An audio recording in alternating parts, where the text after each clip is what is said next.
Hi, today I'm going to give you a short overview of the Fundriver solution. I'm just going to touch on some basic functionality. We also have a full-length demo available out on the YouTube and the Fundriver website as well. So once we have a client's data implemented and loaded into Fundriver, clients can go to the Organize tab and select funds. And this is where all the individual named funds will be listed out. And by default, it'll list 10 per page.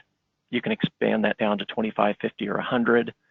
When you find that individual named fund that you're looking for, you just select the fund name, and this takes you to what we call a fund profile page. So the information on this page would have come in off of a data load template that a client would have populated during the implementation process. Now, not everything on this fund profile page is required. At a minimum, we have to have a name for every fund, and as well as what we call a GLID number. This is the unique identifier of the fund in the database. A couple things I want to point out here before we leave the fund profile page. Starting down here at fund type, down to project code. These are user-defined fields, so these can be relabeled on the data load template. Clients can, call these whatever they want. These are like standard group by options. When they go to run the majority of the reports, they can do a group by one of those fields and get subtotals and then grand totals at the end of the report. We also have some text fields available here. The business office notes and advancement notes, these can both be relabeled. Clients can call those whatever they want. These are text fields. If I continue down the page here, this current values as a post date 6/30. Post date's a closed accounting period, so this is where you can go to always see the latest value of this individual named fund in the database, its historic gift, units, and unit price. First thing I want to discuss in terms of functionality is the net asset classification field here. This is a pretty important component of Fundriver, especially if you're complying with FASB reporting requirements and you have to prepare an endowment footnote. So we work with our clients in setting up those different net asset classifications, making sure that Fundriver is tracking those restriction balances correctly. If I go over here to the report tab and I select this ASU 2016-14 folder, there's a report in here called Change in Endowment Net Assets. This is that footnote that I was referring to. So if you would run this report over your entire fiscal year, and it will generate that endowment footnote for you under those new ASU reporting requirements. So this is what that footnote looks like. This is an actual report. So any of the reports that you generate in Fundriver, you can export to PDF, Excel, or Word.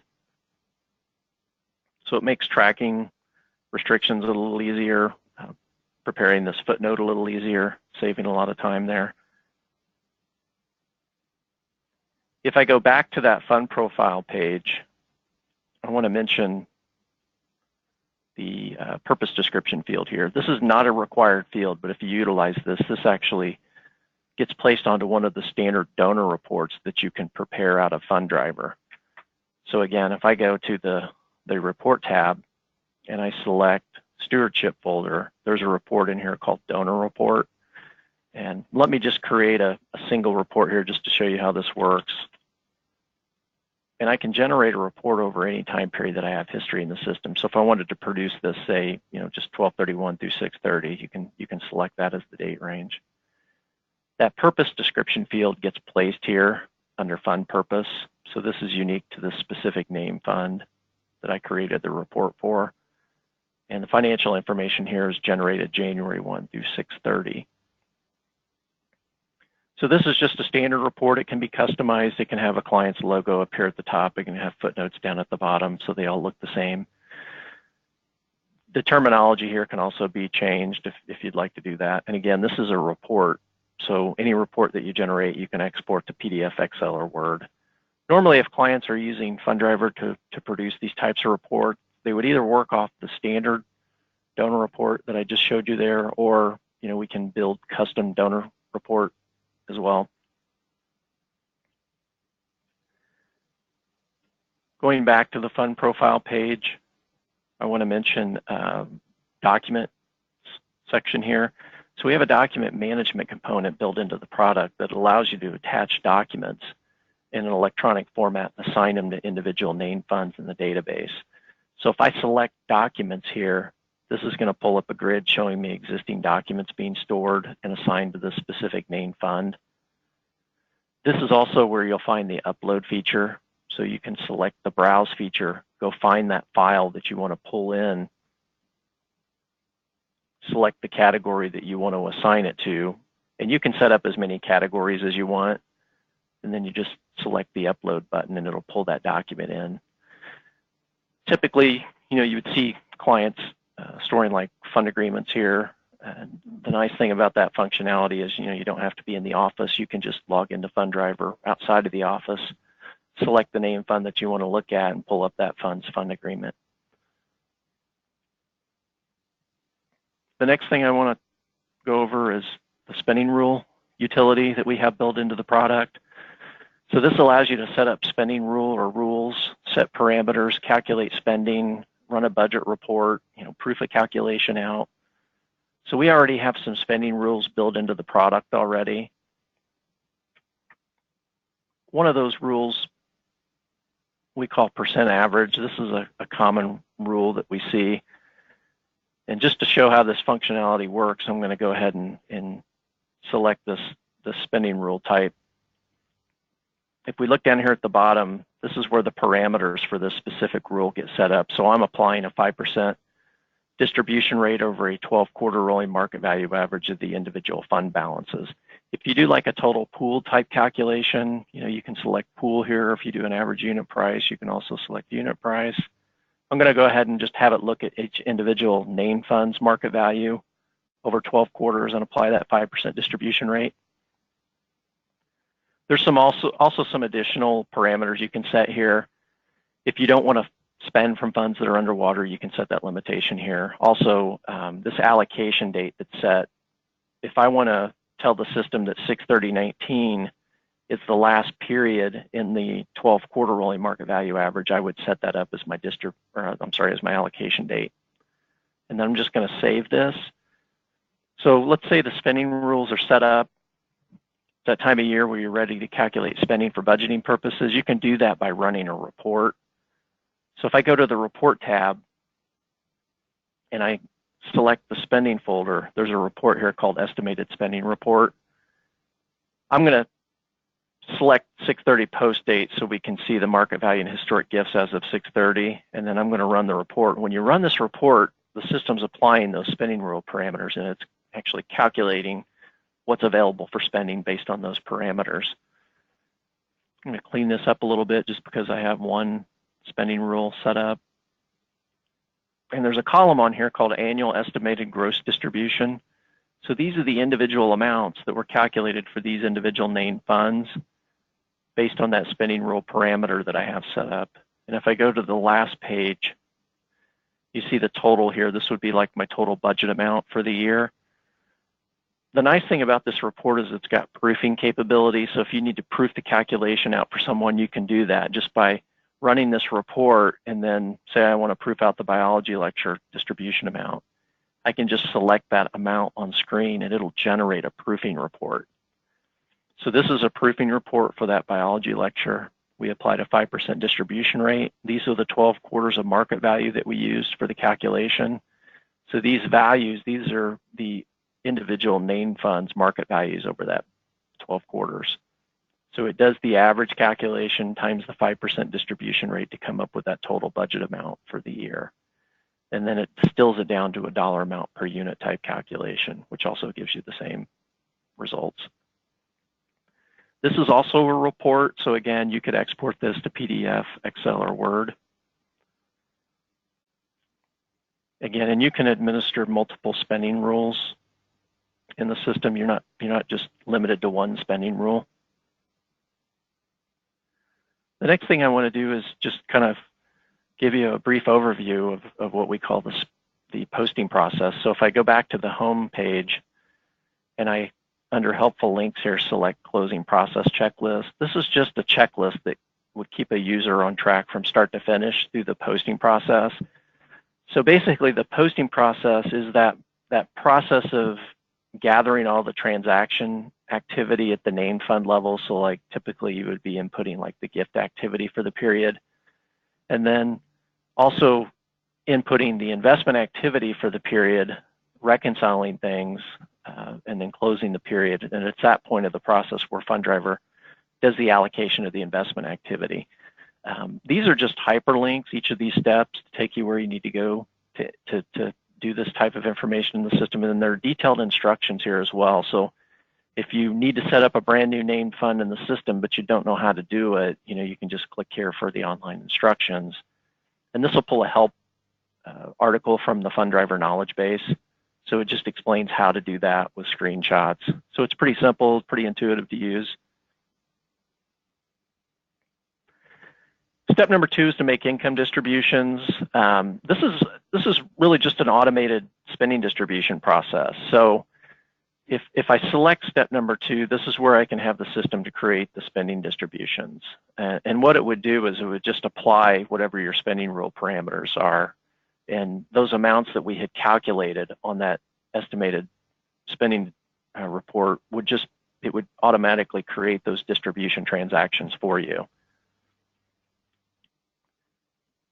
If I go back to step number 3, this is where you would input the transaction information for the period. So typically clients would import like their transaction activity into Fundriver. We have a standard import file that you can use to populate, and we've got an import built for it already. Or you can create a file with that transaction activity in it from your accounting system, and then we can build an import for that file. You can also input transaction activity manually, which is what the default here is. We also have an option called copy from Excel. It just allows you to copy and paste from a worksheet into a transaction table. Once you've done that, you would go to step number 4, which is to post and reconcile the investment activity. I'm doing everything on a monthly basis in this demo database. I'm currently working in the month of July 2019, so I would select the investment pool that I'm working in, and there would be 5 items of investment activity that you would input here. So you may have 20 different investment managers in this investment pool, but this would be the any market value of those 20. Now we also have an add-on module called investment portfolio module, where instead of inputting this activity in total at the pool level, you can do it by individual account, and it'll roll up to the pool level. So if you're one of these institutions that are doing like manager account reconciliations on a spreadsheet or something, you can actually use that investment portfolio module. And instead of using spreadsheets, do that process in Fundriver. Ultimately, it will all roll up into the pool totals like you see here. Once I've input this information, you can just hit reconcile. And this is your net cash flow reconciliation for the period. It's just got your beginning market value and then the investment activity that I input up here. You'll notice that everything reconciles from a net cash flow standpoint. Once you're reconciled to 0, this is when you can close the period. All you have to do to close a period is just hit close period. When you do this, this is that part of the process where Fundriver is processing everything. It's doing whatever buying and selling of units that it needs to do, and it's doing the allocation of the investment activity, allocating that down to the individual named fund level. Now, it's typically at this part of the process where a client would go into GL export, and this is where they can have Fundriver create an export file, say with, if they ran a spending distribution, you could have an export file created with those distributions in it that you could then pull back to the GL to update those balances. If you're tracking individual named funds on the GL side, you would have like an investment activity export that you could create here, and it would create a file in the format that you needed in with those journal entries that you then pull back to the GL. Once you've posted the period, if we go back to that closing process checklist, the last step here was report results. Just get you to the report tab, and we have close to 40 reports, standard reports configured already. This defaults to the summary folder. If I wanted to, to see that investment activity that just got allocated there in the month of July, I could run this endowment transaction roll forward report. This is a date range report, so I could run this over my entire fiscal year for the audit as well. I'm just going to run it for July at this point. And then I'm gonna do a group by so you can see how the group by function works. So if I wanted to group this by department and get subtotals, I would select department and then just run the report. So I ran this July 1 through July 31. And again, this is a roll forward. These are the individual main funds here. These are their beginning market values. And then this shows the allocation of that investment activity that I did. And if I scroll across here, add these columns across, you'll end up with your ending market value. This also includes historic gift. So I did a group by department. So you'll see it's got subtotals by department. And then if I go to the end of the report, it's got grand totals down here at the bottom. We also have a tool that we call user-defined reporting that allows you to create your own reports. So this is like a database querying feature with a report component to it. So basically, anything being tracked in the database, any item of activity, you can pull onto a report and create the report. There's a lot of functionality with this tool. If we go to support settings, you would have a dedicated support person that's going to be training you on how to use the system. But if you need help and let's say you can't get a hold of your support person, you have other options available. You can go under support settings, select online help. You can send an email to Fundriver support. We also have a support number you can call. Our normal business hours are 8 a.m. Eastern till 5 p.m. Pacific. And then you may have noticed there's a support button on all of our web pages. We have a support ticketing system built into the product as well. So with that, that'll do it for the mini demo of Fundriver. We also have a more detailed, in-depth, full-length demo out on our YouTube channel, as well as our website, if you'd like to see that. So that concludes our demo for today.